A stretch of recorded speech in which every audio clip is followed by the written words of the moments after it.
साथ संगत जी, प्यार से कहिए धन निरंकार जी। मैं आशा करती हूँ कि आपका जीवन खुशियों से भरा होगा और मैं आपके सामने एक विचार प्रस्तुत करने जा रही हूँ जिससे आपके जीवन में बहुत से बदलाव आएंगे और ये विचार आप लास्ट तक देखिए, आपको अच्छा लगेगा। एक बहुत ही भोला बाला सा आलसी लड़का था। वह कोई काम नहीं करना चाहता था, बस खाना खाता, घूमता और सोते रहता था। एक दिन उसे किसी ने बताया कि एक आश्रम है जहाँ पर कुछ नहीं करना पड़ता और हर दिन 2 समय का खाना और नाश्ता मिलता है। तुम वहाँ जा करके रहो। उस आलसी लड़के ने सोचा कि ये तो बहुत ही बढ़िया है और वह उस आश्रम में जाकर रहने को सोचा। और फिर वह भोला भाला आलसी लड़का अपना सारा सांसारिक जीवन छोड़कर उस आश्रम में जाकर रहने लगा। साथ संगत जी, वो अपना पूरा सांसारिक जीवन छोड़ दिया और आश्रम में रहने लगा, लेकिन ऐसा नहीं करना चाहिए। सांसारिक जीवन को लेकर और गुरु की सेवा दोनों को निरंतर दोनों को बराबरी समय देना पड़ता है, दोनों को साथ में लेकर चलना पड़ता है। जब वो आश्रम में गया वो लड़का, तो आश्रम में गुरु जी रहते थे।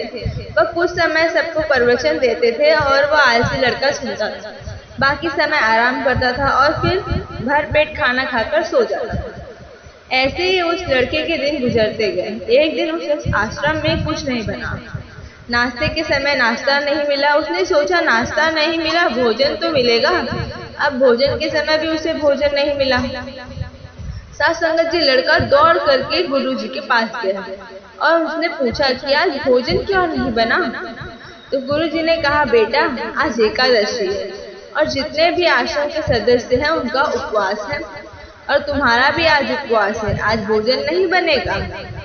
वह लड़का सोचने लगा। साथ संगत जी, वह लड़का को बहुत भूख लग गई। वो गुरु जी से बोला कि मैं उपवास नहीं रहूंगा, मुझे भूख लगी है, मैं खाना खाऊंगा। गुरु जी ने बोला, ठीक है, जाओ भंडारे में से सामान लेकर आओ, आश्रम में नहीं बाहर ले जा करके बना लो, लेकिन याद रखना भोजन बनाने के बाद सबसे पहला भोग भगवान को लगाना और फिर तुम प्रसाद पाना। वह लड़का बोला, ठीक है, और फिर अनाज लेकर नदी की ओर पहुंचा। जब वो भोजन पकाने लगा, तैयार हुआ, उसके बाद कहने लगा कि भगवान श्री राम आइए, पधारिए, भोग लगाइए। अब जब उसे लगा कि भगवान तो नहीं आ रहे हैं, तो फिर कहने लगा कि मुझे मालूम है आपको तो अच्छा खाने की आदत है, मैं बना नहीं पाया और मुझे अच्छा भोजन बनाने में भी नहीं आता, लेकिन जो भी रूखा सूखा बना है आकर खा लीजिए। भगवान श्री राम उसकी सरलता पर बहुत ही प्रसन्न हुए और उस लड़के को दर्शन दिए और उसने देखा कि भगवान श्री राम आए हुए हैं और उनके साथ में माता सीता भी आई हुई है। साथ संगत जी, लेकिन लड़के ने सिर्फ 2 लोग के लिए भोजन बनाया था, एक अपने लिए और दूसरा भगवान के लिए। और अब क्योंकि भगवान के साथ माता सीता आई हुई थी, तो उसने उस भोजन को माता सीता और भगवान के सामने ग्रहण करने के लिए रख दिया। भगवान श्री राम और माता सीता ने भोजन किया और उसके बाद जब वो जाने लगे तो एक भोला सा आलसी लड़का बोला कि प्रभु आप आए, दर्शन दिए, बहुत अच्छा लगा, मुझे खाने को कुछ नहीं मिला, लेकिन कोई बात नहीं, लेकिन आपसे एक विनती है कि अगली बार जब आएंगे तो कितने लोग आएंगे ये बता दीजिए, ताकि मैं उतने लोगों का भोजन बना कर रखूंगा। भगवान श्री राम मन ही मन मुस्कुराए और फिर अंतर ध्यान हो गया। भगवान जी चले गए और साथ संगत जी, लड़का आश्रम गया। दिन बीतता गया और फिर एकादशी का दिन आया और इस बार उसने 3-4 लोगों के लिए अनाज लेकर नदी किनारे पहुंचा और उसे प्रसन्नता से भोजन बनाया और इंतजार करने लगा कि प्रभु आइए और भोग लगाइए।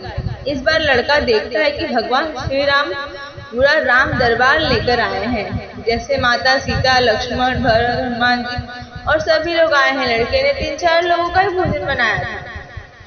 इस बार भोजन कम पड़ गया। लड़के ने निराश होकर भोजन को प्रभु के आगे रख दिया।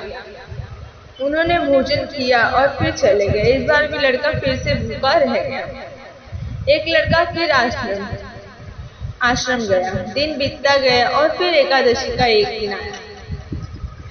संगत जी इस बार गुरु जी से कहने लगा कि गुरु जी, मुझे इस बार थोड़ा ज्यादा अनाज चाहिए। गुरु जी सोचने लगे कि ये इतना सारा अनाज क्या करता है, कहीं इसे बेचता तो नहीं। उन्होंने कहा कि ठीक है, भूख से परेशान हो जाके भोजन बना लो। लड़के ने कहा कि नहीं गुरुजी, मैं भूख से परेशान नहीं रहता हूँ। प्रभु के साथ बहुत लोग आते हैं, उनको भी तो भोजन करना पड़ता है। तो साथ संगत जी, गुरुजी सोचने लगे ये लड़का पागल हो गया है क्या।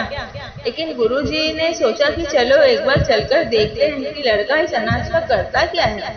वह भोला सा लड़का अनाज लेकर नदी किनारे पहुंचा।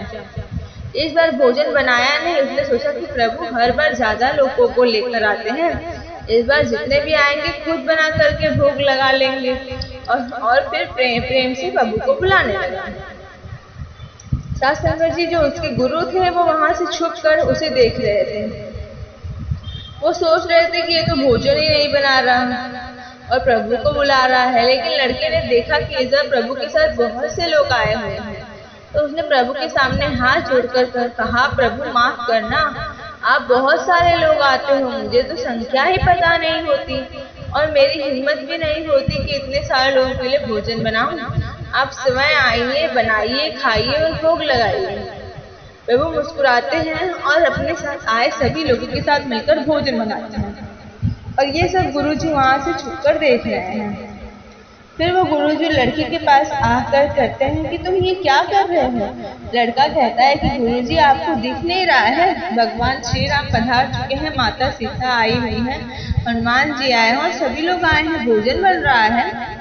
गुरुजी ने बोला कि पागल हो गया है, मुझे तो कोई दिख नहीं रहा है। लड़का गुस्सा हो गया और बोला, प्रभु आप ये क्या कर रहे हो, एक तो मुझे भूखा रखा है और गुरुजी को दर्शन नहीं दे रहे हो, जो मुझे पागल समझ रहे हो, कृपा करके गुरुजी को दिख जाओ। साथ संगत जी, तो भगवान बोले, नहीं मैं इन्हें नहीं दिख सकता। लड़का बोला, क्यों नहीं दिख सकते, मेरे गुरुजी तो बहुत महान है, बहुत बड़े ज्ञानी और ज्ञाता है। भगवान बोले, हाँ ज्ञानी और ज्ञाता होंगे, लेकिन तुम्हारी तरह सरल नहीं है। जो सरलता तुम में है वो तुम्हारे गुरुजी में नहीं है।